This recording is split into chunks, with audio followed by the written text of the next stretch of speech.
Okay, we're live. Hello, everybody. Thank you for tuning in for What's in a Genre, Black Authors in SFF. This is a panel that I pulled together in terms of like talking about like, I guess, obviously I have a bunch of wonderful panelists here and I'm going to give them a chance to introduce themselves, but I wanted to like, I guess, maybe explain why this was something I was thinking about and like why I thought it'd be interesting to bring everybody together to talk about it. So like I think a while ago, I remember Bow Ties and Books. Another YouTuber was talking about Remembrance, which was like a historical kind of fantasy novel, maybe magical realism. And they were talking about how they had never seen it marketed as fantasy. And they were talking about, was that something that maybe was keeping it from potential readers? Was there a reason why, people weren't necessarily recognizing the magical elements in it? And so that kind of got me thinking about genre. And I've done like a little bit of like reading, like nonfiction wise, like Searching for Sycorax by Professor Kenitra Brooks, who kind of talks about genre bending in Black women's speculative fiction as well. And so I thought it'd be interesting to like get people from sort of like different like areas of the book world, so reviewers, booksellers, authors, and editors, to talk about genre as it pertains to Black SFF. So that's sort of like is how the idea started, and sort of like what we'll be getting to today about like what is genre, how does it affect like our areas of the bookish world, and Black authors, and kind of going from there. So now that that's out of the way, it's time for our panelists to introduce themselves. I was just kind of gonna ask people to give like a quick intro of who they are and like what they do, and we'll start. I'm just looking at my screen. We'll go from left to right, top to bottom. So, and Jerry, if you could start us off. Oh, you're on mute. Thank you.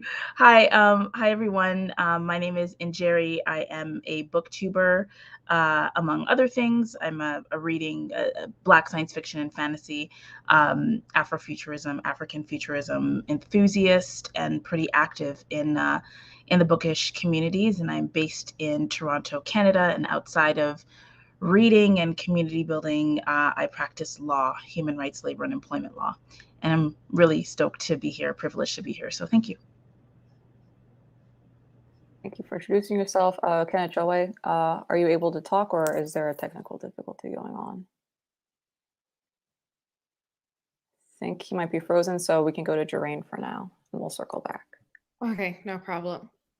Oh, okay. Hi, I'm Jeraine. I'm the founder and kind of the manager of Rebel Women Lit. We are a literary and bibliotherapy community based here in the Caribbean, but we have readers across the world, and every month we gather to read books, do yoga, and check in on each other. So that's kind of the community that we have here. We read multiple genres, but a lot of what we read tends to be from authors from developing countries, primarily in the Caribbean, and the other authors tend to be Black and Asian authors generally. Yeah. Okay, Joe, are you back? Yes, I'm here now.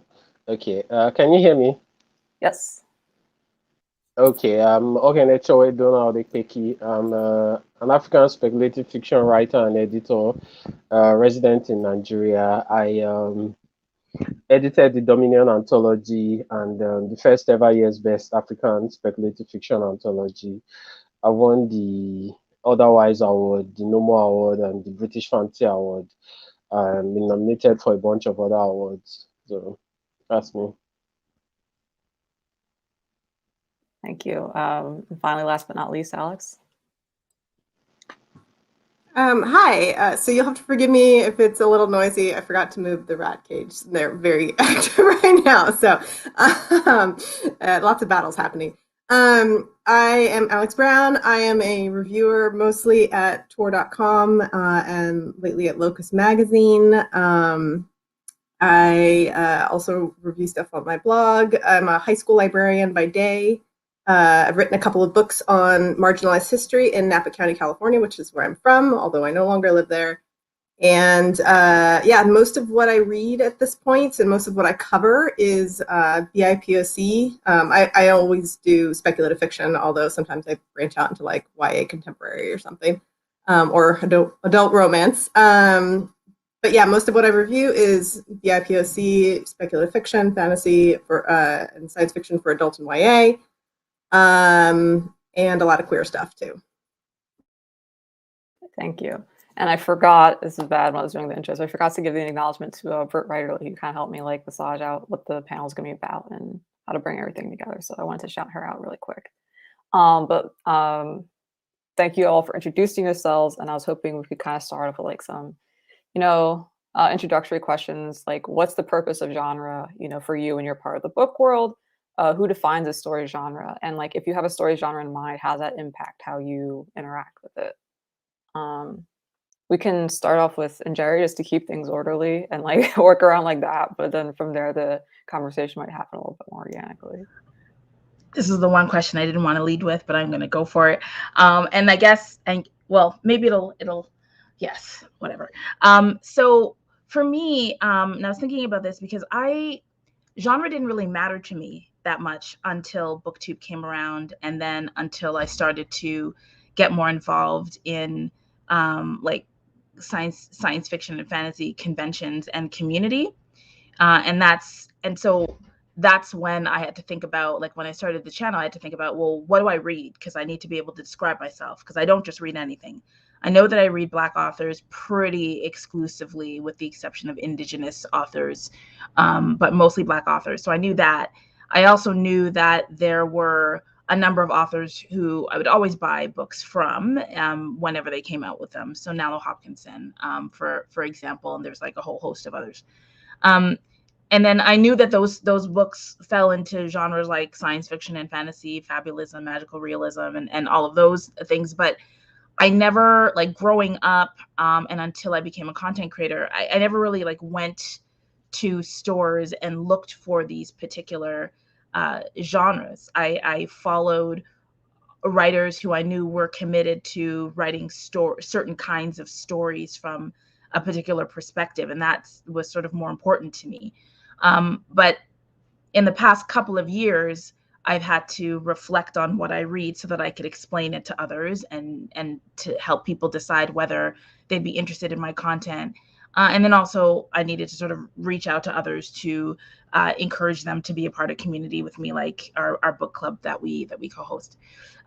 So that's sort of how I got into genre. I'm not a genre purist. I don't particularly feel as though genre, as the way I understand it, was actually created with Black folks in mind. And so, because most of the work that I really enjoy actually crosses and spans a bunch of different genres, and isn't particularly religious to any in particular. At least that's what I'm attracted to. But I guess the reality is, even though I do think that genre can be a bit of a construction, it has now become a determinant factor in what I buy, and what I'll turn to. So if something is called science fiction and fantasy or speculative fiction, I know that I'm going to take a look at it, and it has become relevant nomenclature for me. And so I guess it's a bit of a self-fulfilling prophecy now that, yes, I do pay attention. If something is science fiction, is written by a Black author, it's going to catch my attention, and I'm going to learn a little bit about it and then decide whether or not I'm going to read that particular text.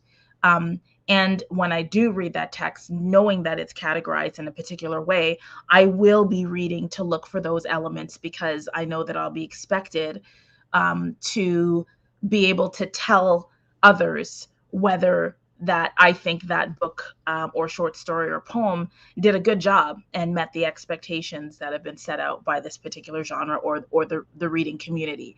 So that's kind of where I enter. But I will say that I do feel like my language around genre is a little bit clumsy, and I worry about the elitism that comes with like having very highbrow conversations about genre. Just generally, I worry about that. So I try to learn what I can, but also try to engage with story and purpose before anything else. Oh, sorry. Thank you for that answer. Ken Joy, would you like to answer the question? Sorry, you're muted. Okay. Yeah. The question, you can just refresh again. Yes. What's the purpose of genre, like in your part of the book world? Who defines it? And if you have a story genre in mind, how does that impact how you interact with it? Okay. Well, genre is the purpose, I think, is to help organize or yeah, I think it's mainly a tool for organization. You know, it helps to um determine where a certain story falls into, what you're supposed to expect from the story, how to define it, who it's for. So it's basically in my opinion, a cataloging tool. You know, it helps you to decide what to do with a story. It makes um, um, your working with or working around the story easier. You know, for example, um, it essentially tells you what to do with the story. Breaks it's like a name sort of. You know, it helps you to. But I think that the problem with genre is that its strength is also its flaw. In that, while it makes things easier, it makes it easy for you to determine what the story is, what you do with it. It also sort of it oversimplifies the story because things are a lot of things. You know, nothing is just one thing. It's kind of like in classic fantasy, there's the mage and the warrior type, you know, but the warrior type isn't always just a warrior. You know, he might, you know, have a magic sword or something, and the mage always probably has a handy dagger. You know, so what genre does is while it helps us define these things, it sort of blurs the lines, and it makes it does away with a lot of things. It oversimplifies. So it in my opinion, it can be a useful tool, but it's something that we shouldn't take too seriously. In SFF generally, in you know, I would say that genre, subgenres, they require you to fit into a niche, to fit into a box. And then when it involves literature or stories that haven't gone through um, that cataloging exercise, you know, that don't fit into those very strict labels, you know, it tends to be problematic, you know. It tends to sort of leave them hanging without a home. For example, a lot of stories by Black writers, by African speculative fiction writers, they're not considered as part of certain communities like the science fiction fantasy community. You know, someone like Ben Okri, you know, he's going to fall outside the borders. You know, nobody's really going to consider him as much fantasy. You know, whereas their works might not differ so much from, you know, the works of certain authors like maybe Tad Williams or, you know. So it's and sometimes the person writing the story, the difference between a genre definition is the person writing the story. Like I said, Tad Williams or Ben Okri, they might be writing, you know, in the same kind of style in setting of their works, but some people like some black or African authors would not be considered or allowed to fit into, you know, certain genre labels.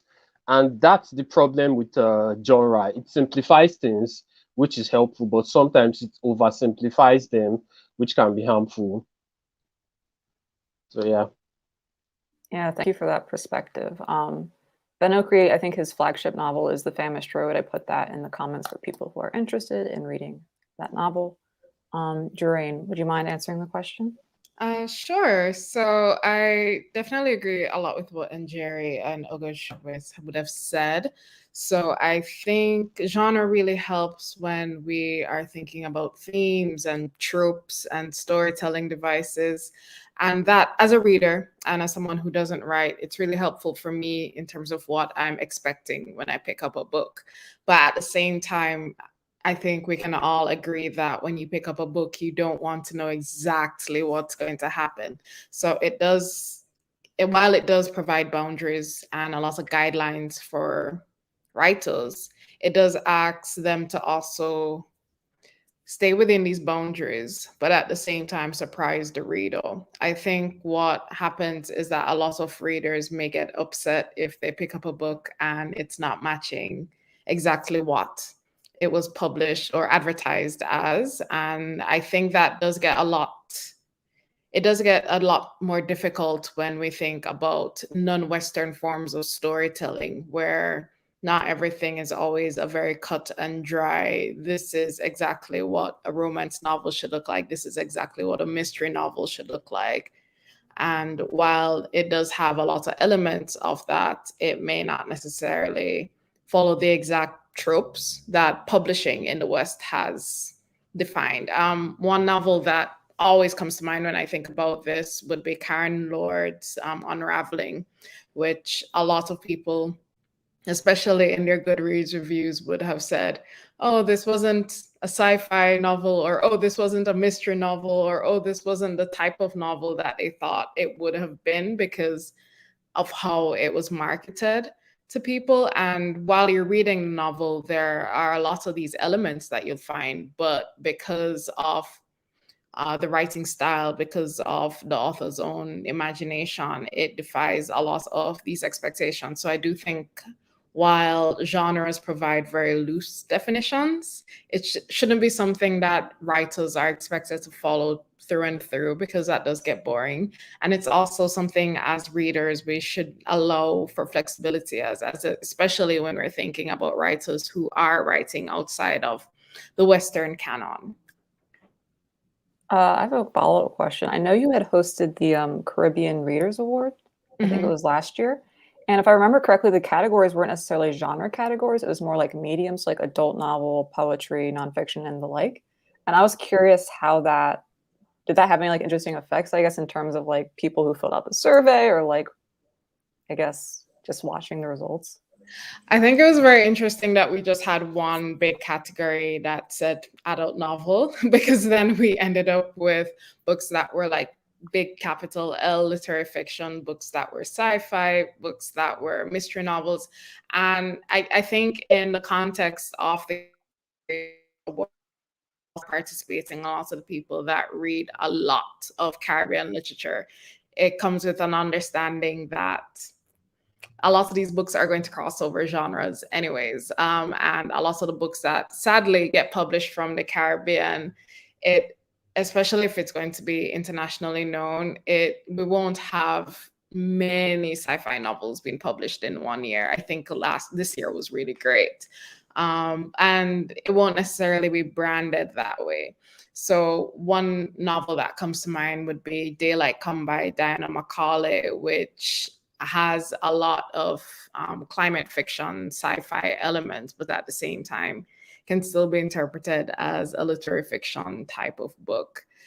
So I think context really matters. I don't think this would have worked if we were looking at another region per se, where the lines aren't always as blurry and aren't always as welcoming. I do think the Caribbean reading community tends to, and I see this a lot in a lot of non-American and non-European reading communities, where you aren't necessarily forced to be restricted to a genre in terms of what you're reading.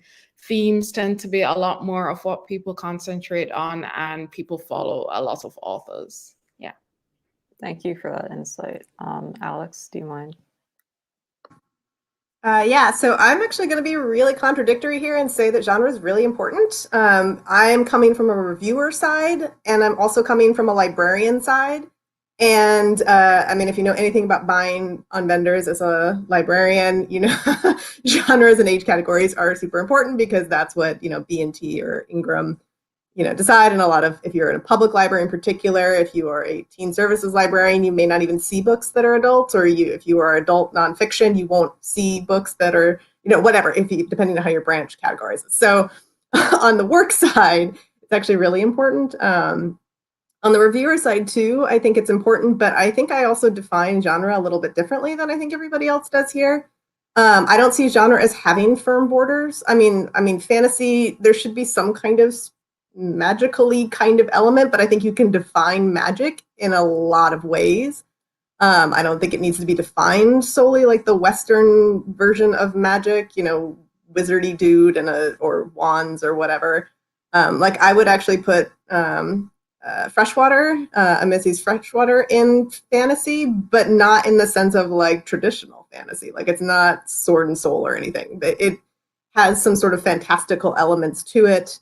And those fantastical elements are rooted in something real and interesting and not magic in sort of this otherworldly portal sense, but like if the world was just more than what we see today.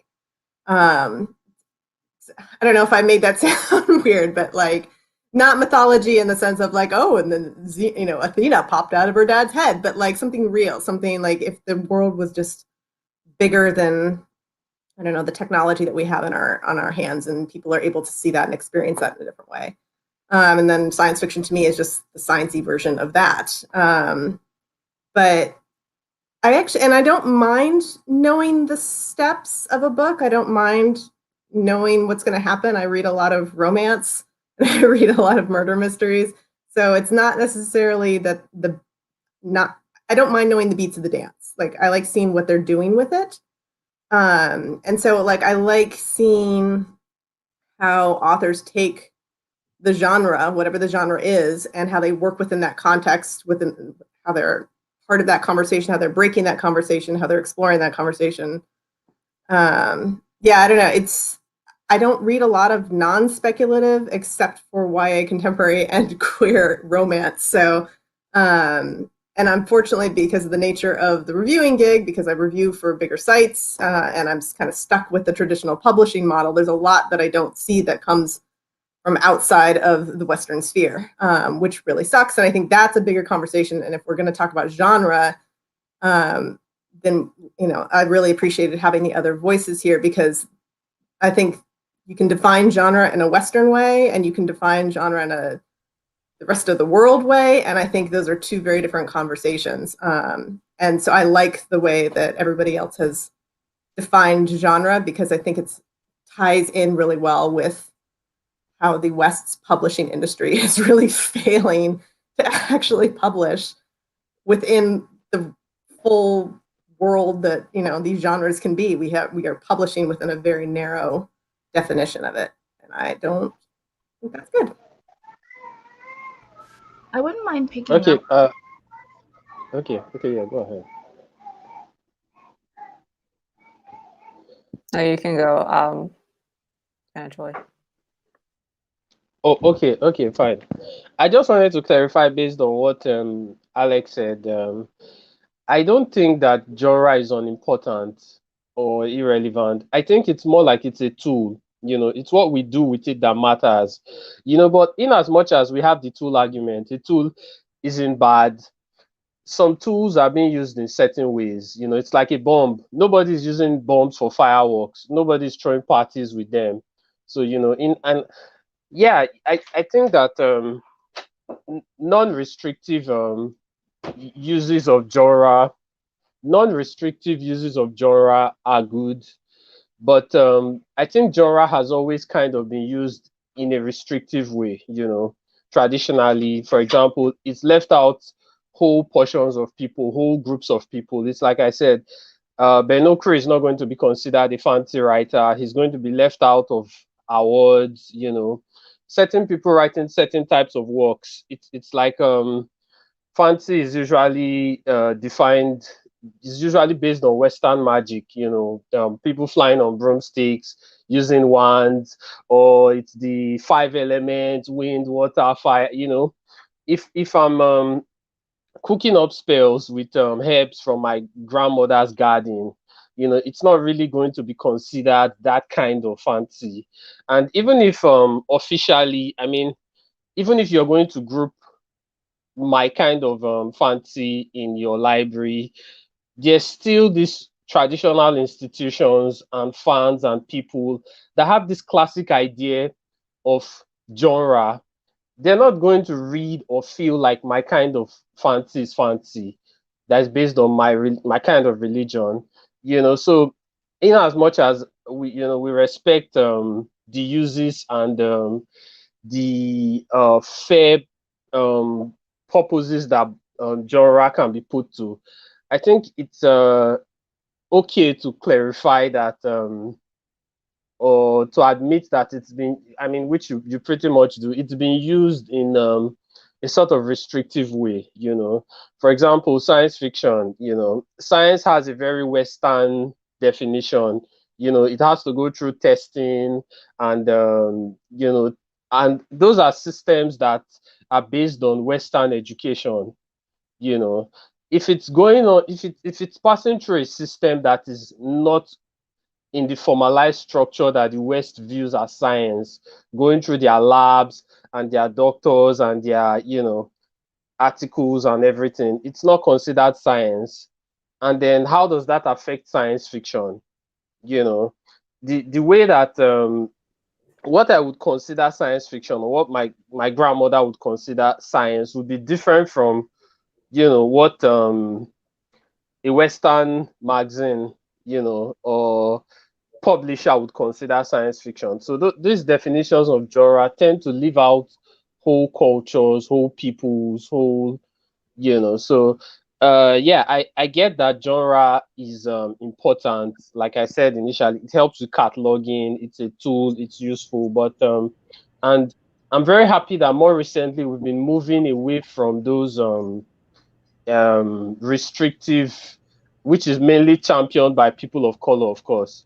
So yeah, so it's I guess it's a bit of both, but we still, or I still hold on to that wariness of genre, that little bit of suspicion, because every day we still hear things like your science fiction from magazines, your science fiction isn't really science fiction, and yeah, so those kind of things tend to make us have a yeah. If I may, I think Yeah, I think sure. I think that I have a stack of books that I'm just going to put up because I don't know. So I know we have a hard stop in an hour. So this is my stack of books. I am so happy. So I have Freshwater, right? I have Freshwater here. I have Butter Honey Pig Bread by Francesca Ekwasi. Gorgeous book. I have Nala Hopkinson's Sister Mine. I have Dr. Karen Lord's Redemption at Indigo. And then I have Home is Not a Country by Safia Eliho. And I wanted to just put them on the screen because if you've read all of these or some of these, you'll know what I'm talking about when I say the next thing, which is that I truly do believe that the way we I do believe that the current categories of genre that have been promulgated, that are commonly used, were not created with me and my people in mind, right? They were not created with my people in mind, because if they were, then we wouldn't say that, as Oganechoe was saying, like when you have like that cooking magic isn't magic, or that cooking isn't science, right? Like you wouldn't be having the kinds of angst that some of us have right now when we're trying to discuss whether a book should fall into one genre or another, or if it's genre bending or not. I do think that the categorizations are too blunt, and I think they're problematic, especially for newer and emerging writers who are trying to get a foothold, trying to get access to publishing, trying to get access to audiences, but feel that what they're writing will not be accepted unless it's changed in some way or recognizable in some way. And that whole push or pressure to make your work recognizable in order for it to be successful, have to fit in order to succeed, that's part of a larger project that isn't just about literature. And I think so for me, the resistance that I have toward, as much as I do say I read science fiction and fantasy because it has utility, right? It helps me explain myself to others, and it helps others explain themselves to me. But I do think that I do think that the work that goes beyond those boundaries, and the writers in particular who go beyond those boundaries and who push against them like publicly, right? So Jeraine, you were talking about Dr. Karen Lord. Another person who does that a lot is Silvia Moreno Garcia, who's been getting a lot of criticism, who's a spectacular writer, and gets so much criticism for the ways in which she does noir or horror or crime, right? Or whatever it is. There's just it's just really unfortunate. So I think that as a reader and as a content creator, it's important for me to do my part and to trouble those particular waters, and also to push back against this desire to define things in the way that the West defines things. And I say that as somebody born and raised in Canada, but with a healthy suspicion of the West, right? So I think that's such an important thing to do, because once we move beyond that, there's so much more beyond the traditional genres for us to explore that's actually doing more, I think, powerful work than the stuff that is super mainstream, right? I think some of the best work can't be defined, and is harder to find. Can I go ahead? I wanted to cut in really quick and talk about freshwater, because I think that's a very interesting example of what we're talking about genre being slippery, because I think at the time that it was published, Amezi just kind of let it slide as like a fantasy magical realism type story, because they didn't know how else they could sell such a story in like the US. And then afterwards, in interviews and like on Twitter, had shared that like it's very heavily autobiographical. It's very tied to how they experience reality, and like some parts that readers were seeing as fantastical in the US were like literally excerpts from their journal. And so I think that is, a big question when we talk about the speculative, is like, what is speculative? Because like, what is reality? And like, how do different cultures and people define reality? And like, where we might have very individual definitions, and then we come to a genre where it's kind of like we have to have something collective and agreed on. And how does that work out? Sorry. So I just wanted to put that in before. I know Jeraine had something to say. I think exactly what you said is along the lines of what I'm thinking. So a lot of books, because we tend to read Rebel Women Lit books in terms of themes. So it may not necessarily be a genre, but if you come to book club even 2-3 months, you'll be like, oh, I can see how this book connected with this book, regardless of the genre. And a lot of the books that we read this year were classified as magical realism. And I say this as someone who uses Ingram, who buys books for her store, who has a library ourselves that we run, that the genres that we have, they, especially someone who's coming from the Caribbean, they can be very, not just oversimplified, because I think we can all agree on that, but they can be very dismissive. And I think of that when I think of books that we've read this year that have been categorized as magical realism. And we would read it and we're like, where is the magical realism in A Tall History of Sugar or in August Town? And I remember there's a line specifically in August Town that says, this is not magical realism. And this is the narrator talking. And yet the book is classified as magical realism because a lot of people, especially people in the US, cannot understand the religion, a lot of her spirituality, the way that they perceive reality is very different from how we perceive it here in Jamaica. So if someone tells me that this thing happened down the road, yeah, I'm going to believe you. Or if someone says that eating salt does this thing to you and your body and your spirituality, that is not magical to me. That is not something that is fantasy. That is very much a reality that I live in. And for someone to classify a book like that in terms of speculative fiction or something I'm seeing a lot too in Ingram is that it's classified as a fairy tale or a folk tale. And I'm just like, I'm just gonna ignore this because I feel bad when I ignore it, because a lot of the times it's me just seeing that something that is very much a reality for me is being dismissed because the publishing industry, the Western heavy publishing industry, does not understand what they're reading. And it makes the whole SSF genre for me very sticky.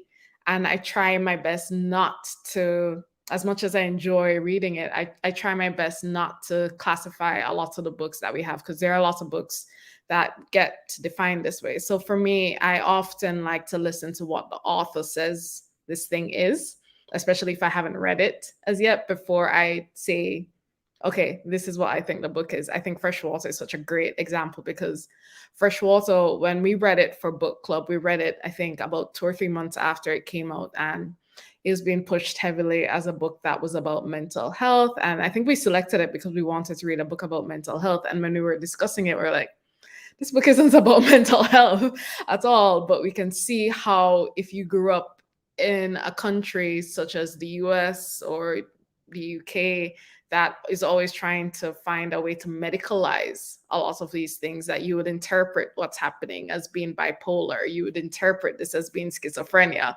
But if you grew up in a society that understands that there are things that aren't in the medical industry that is very much a part of your reality, this book is not speculative fiction. This book is not fantasy at all. So I think a lot of what we have to do, especially in a role in literature, is to less so accept the rules, understand that there are tropes, there are themes. As I said, it helps us prepare what we're going to do and what to expect. But at the same time, understand that a lot of these restrictions can be dismissive to a lot of people who exist outside of what I don't like saying the West, because I do think it's a bit more specific, but outside of what traditional publishing has defined these genres as. And we should be a lot more welcoming of genre bending per se, but understand that, yeah, they are important, but at the same time, these genres are a form of gatekeeping for a lot of young writers who are trying to get out there. They do hurt sales, and they do hurt a lot of authors who do not fit very neatly into what these genres are and the expectations of these genres. So I'm not surprised when a lot of writers, especially those in the Caribbean who are in their 70s, their 80s, they're talking about books now where it's just like, they accepted the title that they're writing post-colonial literature or something like that, or they accepted the title that what they're writing is a fairy tale or a folk tale, because that was the only way they could get published. So it's for us as people who have even some ounce of power to push the definitions, to say, yeah, this is what a typical romance novel looks like. This is the trope. We are expecting a happy ending, but it doesn't always have to be that way. Yeah. I'm trying to read through the comments as we're going along. Can I say something, or do you want to move on to the next question? I will pop in really quick to say, what people are saying in the comments, a lot of people just stopping to say hi. Kiki stopped in to say hi and say that she was mad that Storygraph is telling her she's reading all magical realism. And Bree was saying that they really appreciate your viewpoint, Shireen. So that was mostly what was in the comments. Yeah, and Jerry, you can have just 2 seconds. I've been reading a lot of what's called horror this year, and by Black femmes in particular. And it's very interesting. As I'm reading it, I'm realizing how much horror is in a bunch of books that I've read that aren't categorized as horror, and how interesting it is to think about the things that terrify Black queer folks, and to see where those things show up, and how our fears don't always find themselves in books that are characterized as horror, but they are actually terrifying, right? And so horror has been a place where I've had to deal with genre and the limitations and possibilities that, come with categorization of stories. Yeah, I don't know if anyone's familiar with the work of Linda D Addison. She's an African-American horror poet, but I think she's edited a few horror anthologies, and I think she had said that when she was looking for authors to submit, this is more generally about like, I guess Black writers as opposed to Black queer writers, as you were saying, and Jerry, but saying that there's so much about, like, for African-Americans specifically, about our history that is horrific, and so she didn't feel like she needs to go to just horror writers. She felt like it was something that almost anyone could contribute to. Which I thought was a very interesting perspective. So we've kind of worked our way, honestly, through all the questions I have pretty organically. We've kind of talked about how books that blur genre can be difficult for them to find a home or an audience, and sort of where genre expectations can kind of conflict with how African diasporic authors like work within that genre. We've talked a little bit about like where we'd like genre to go, but I was wondering if we could maybe do a little bit more of a deep dive into that. Because some authors have created their own genres. Dr. India Corford created African futurism and African Jujuism. And I think African futurism, I like saw an anthology that was made maybe like a year or so ago by Brittle Paper with like more authors using that label. Sword and Soul, created by Charles R. Saunders. I haven't seen an anthology for that, but I know that there are authors who still use that genre label today. And so I was curious, where would you like genre to go? Do you think we need more genre labels? Do you think our understanding of like just what a genre is, like when we use a genre label to describe something, what we mean by that? Do you think that needs to change? And I was gonna ask that we start with Okenechowe.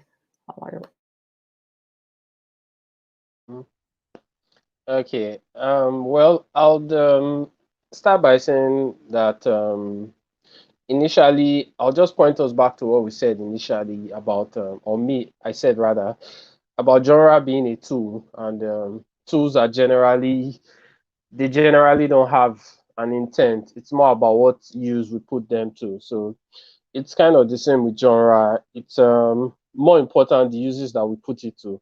And I think that lately we've had a more flexible approach towards genre. I think it's more inclusive, it's more encompassing, it's more, it's more welcoming lately. And I would like us to approach that, embrace that direction.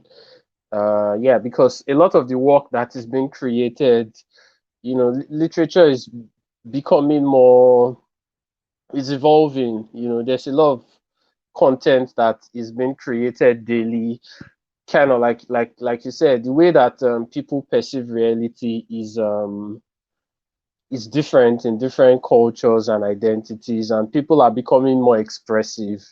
A lot of the things that were formerly restricted, people are becoming bolder. For example, people in certain communities that didn't have access to certain tools would have been restricted from being considered scientists, but the world is opening. Like I said, a lot more people are delving into a lot more areas. Your grandma or granddad in the village could have an invention. So the tools, the things that we consider sci-fi might be different. So John's genre should become more expansive, should embrace all these things. So I feel like that's the direction that we should take, sort of move more in that direction. Jeraine, would you like to answer? Sure. So as I was thinking about this topic, I was thinking about genres not just in literature, but also in music, and how over the years that expands as genres find new, well, as artists are allowed to create and publish more music, we have more expansive definitions. And as they find new audiences, they also have less restrictions. So if we think about something like Afrobeat and how that is a relatively new genre that has changed so much over the decades. And I think about my own positionality here in Jamaica, where we have created and killed over 8 genres in a century, from mental music to dancehall to whatever the heck we're doing now. And it's about, I think, having the license to create and look at it as having art, finding the audiences that's willing to appreciate this, and less so in terms of, no, if you're going to be doing this type of thing, it needs to look and sound like that, because we wouldn't have these expansive and creative music that we have now. And I think the same goes for literature, where the more we allow our writers to not feel restricted by these classical definitions of genres, the more we'll have more creativity being done, more audiences experiencing new cultures, experiencing new viewpoints. So I am 110% here for writers coming up with new genres. If something doesn't fit, I just wish that the publishing industry, the money and the systems will catch up with them and support what they're doing. Because when we look at other forms of art, we've only benefited from it. So it's time for literature itself to become more expansive and think, this is what we should be doing, because we deserve a lot more than if it was the 21st century, we were only doing cubism art because that's what we thought we needed to do. So literature needs to get with the game in terms of supporting the experiment, supporting the new cultures. So more multi-genre, more mixing, more blending. I am 100% there for it. I don't know how Ingram is going to keep up because they're barely keeping up right now. I don't even pay attention to that section. So yeah, that's where my headspace is at with it. And I think a few people would agree. Alex? Oh, sorry. Sorry, what is Ingram? I feel like I could have Googled that. I'm sorry. Ingram is like the biggest distributor of books in the US right now. So most people, if you're buying books, there's a really good chance you're going to be using Ingram, especially if you're going to be buying books from the big five type thing. They do ebooks, audiobooks, physical books. Yeah, they're huge. Ingram is what Amazon used to buy from. So you have an idea. Yeah. Thanks for explaining. Alex, would you like to answer the question?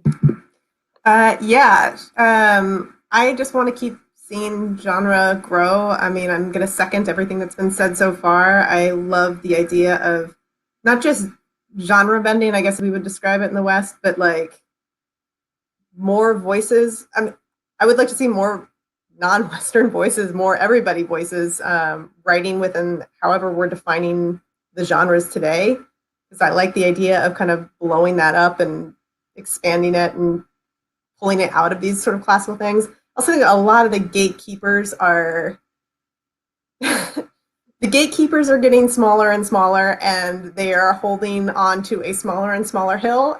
And it's, if you were on Twitter this week, you probably saw some of those conversations we were having with some of those older gatekeepers, the cis alohat white gatekeepers who are holding on to their tiny, increasingly small little kingdoms and, flailing about more as they do it. And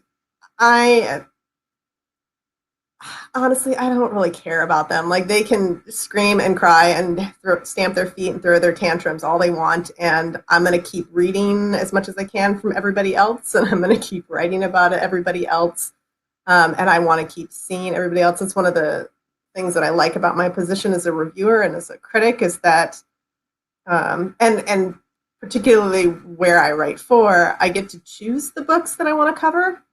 I mean, I do get asked, do you want to read this or whatever, but I'm never going to read Suzanne Collins. Like, she doesn't need my support. She's fine. I'm not going to be reading Mercedes Lackey.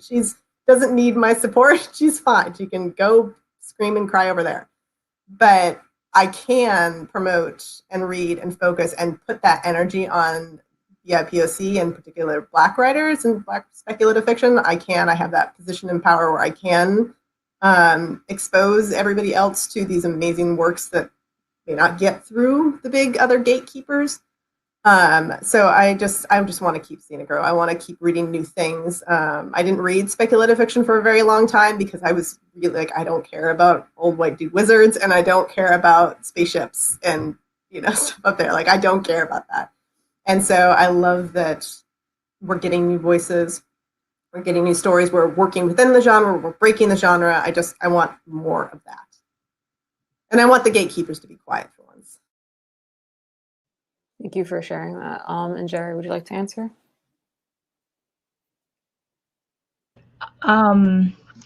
Yeah. What was the question though? Because I wanted to say something else. If you have to respond to something, you can do that first, and then I'll remind you what the question is.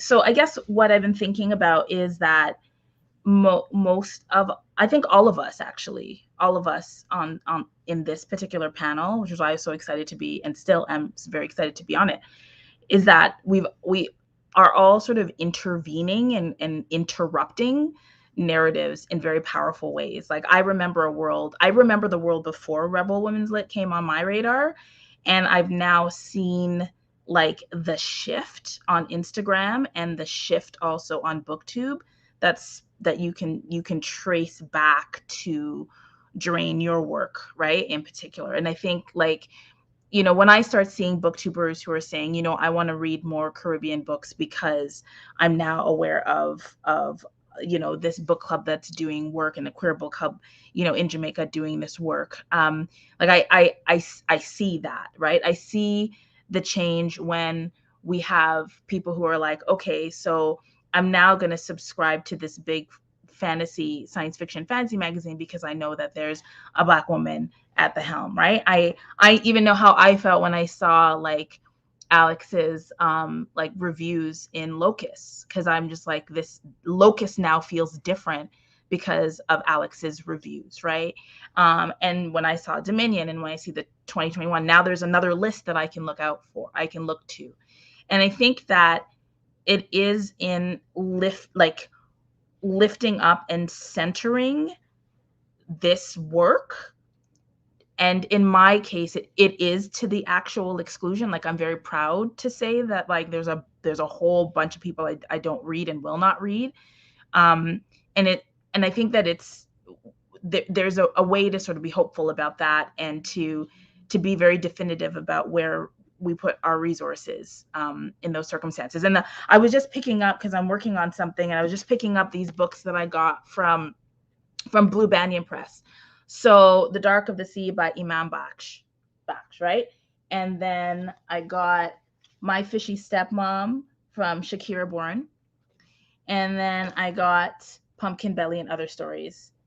And I wish I don't have the right accent to say pumpkin belly, because there's a more beautiful way to say it, but it comes out pumpkin belly, which is really not what it's supposed to sound like. But like, I bought these books from a Caribbean publisher because I heard about it on Rebel Women's Lit Club, and like, I'm gonna do that, right? I'm gonna buy books from the Caribbean. I'm gonna buy books from the continent. I'm gonna buy books from other places and talk about those books. And I think that doing that more often as content creators, reviewers, whatever, is where it's at. And I hope that panels like these, and in the future, you know, I'll start seeing more people doing that and just saying, you know what, we're done with buying books from these certain places. Like, we're not doing it anymore. We're buying books from these places, and we're encouraging writers from these places, and we're reading from these places, and just cutting everybody else off. So I hope that that's something that I can stick to and hope to do. And I think that in doing that, if you turn your mind and your resources to places that are not using genre in inappropriate ways, or dismissive ways, or exclusive ways, then we just become the norm, and then we don't have to talk about it anymore. We could just do it, write it, buy it, talk about it, and move on. So I'm hoping that we get to that place. I think you've kind of answered the question, but the question had been, do you think we need more genre labels? Do you think our understanding what genres needs to change? Which I feel like you kind of touched on. Yeah, I'm good. Okay, can I add something? Mm-hmm. Okay, it's sort of related, but it's a bit outside the topic of discussion. I wanted to say that in the same way that genre itself was used to deny access, or, you know, gatekeep, or keep you know, the very works that is supposed to cover, keep them away. We have to be careful that discussions of genre don't do the same thing, because you know, labels exist outside of things. You know, things exist outside of labels. The same thing. And irrespective of what you call a thing, it still exists. You know, it's like a work of literature exists, whether you call it Afrofuturism, African futurism. It doesn't matter. You know, whatever you call it, the work exists in itself. You know, and the genre, what it does, the label, the title, what it does is clothe the thing itself, you know. And sometimes there's a danger of focusing too much on the clothes, so to speak, and neglecting the thing itself. So we want to always be careful that the academic side of things don't overshadow the very existence of a thing itself. It's like caring about a person's name more than their existence. And yeah, it's something that has it's something that I think people of color and Black people should be worried about. People that have had no access for a long time. We might end up having all these seeming attention, but it ends up focusing on just the clothes, so to speak, and ignoring the thing. For example, you have a Black writer or an African writer trying to put out a body of work and basically meeting barriers all through. And then they manage to put out that work somehow, some way, and everybody's concerned about what genre it falls into. Is it Afrofuturism? Is it African futurism? Is it horror? Is it fantasy?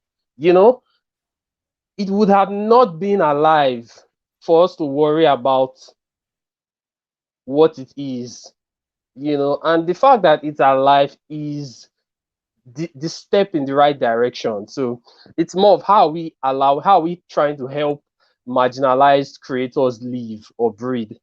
I think that should always be the first point of call. Whose works are you publishing? Which writers are you helping get paid? Whose works are you boosting? Much more importantly, and only after that, before I think the question of labels and genre, like I feel like it's secondary and it should follow something else, not precede it. So yeah, I just wanted to add that. Unmuted, sorry. Thank you for reminding us that the genres are the close and it's an analytical framework, but also not to let that overshadow the work itself and supporting authors and creatives. I didn't really have any closing remarks planned, but yes, thank you everyone for joining me today. Thank you to my panelists. Thank you to the viewers for coming out. And if you want to follow any of the panelists here, I have included their websites in the description box for the video. So that should include their socials as well. And yes, that's everything I had to say. Thank you again for coming out. Books and authors mentioned were included in the live chat for perusal at a later time, if that's what you're interested in, which I would recommend. And yes, thank you again. Yeah, I just can't thank you enough for coming out for this discussion. So goodbye, everybody. Take care. Have a good rest of your weekend. And thank you, Chloe. Yeah, Thank you. bye. Yes. Thank you so much. Yeah, bye.